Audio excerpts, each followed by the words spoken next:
Друзья, всем привет! Вы на канале Сладкий Мастер. Готовлю домашнюю арахисовую кето-пасту, которая подходит для всех, кто придерживается веганского питания и не употребляет продукты животного происхождения. Арахисовая кето-паста по моему авторскому рецепту – это безопасный продукт, не содержащий сахар и масло, которое обычно добавляется при его приготовлении. Вместо масла я использую кокосовое молоко холодного отжима, богатое полезными минералами и не имеющее в своем составе много жира, в отличие от масла. Особое преимущество кокосового молока – это отсутствие лактозы и казеина. А потому арахисовая кето-паста по моему рецепту будет держать глюкозу в крови на низком уровне без реакции инсулина, что особенно важно для всех, кто придерживается кето-диеты, либо просто следит за уровнем сахара в крови, чтобы не блокировать сжигание собственных калорий. И ко всему прочему, это настолько простой и вкусный рецепт арахисовой кето-пасты, что после ее приготовления вы точно забудете о пасте из магазина. Друзья, готовлю арахисовую кето-пасту двух видов, это плотная и мягкая,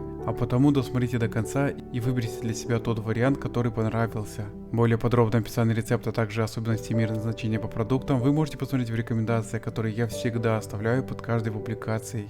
Для приготовления плотной арахисовой кето-пасты в 50 грамм теплого кокосового молока всыпаю эритритол и примешиваю, чтобы эритритол полностью растворился в жидкости. Кокосовое молоко советую предварительно разогреть на плите или в микроволновой печи, чтобы эритритол сразу в нем растворился. Арахис пробиваю в блендере до максимально возможно мелкой крошки, чтобы арахисовая масса прилипла к стенкам блендера и не двигалась.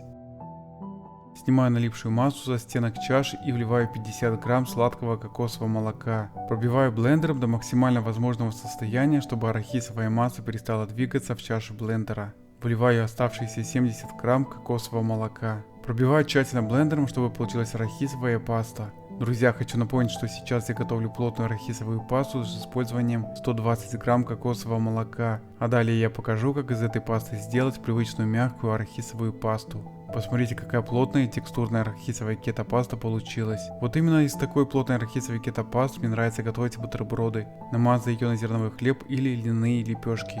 Но особенно вкусно, если сверху положите немного ягод или ягодного джема. И самое приятное — это осознание того, что арахисовая кето-паста приготовлена из лучших продуктов без добавления масла. По этой причине паста отлично подходит для всех, кто следит за своим весом.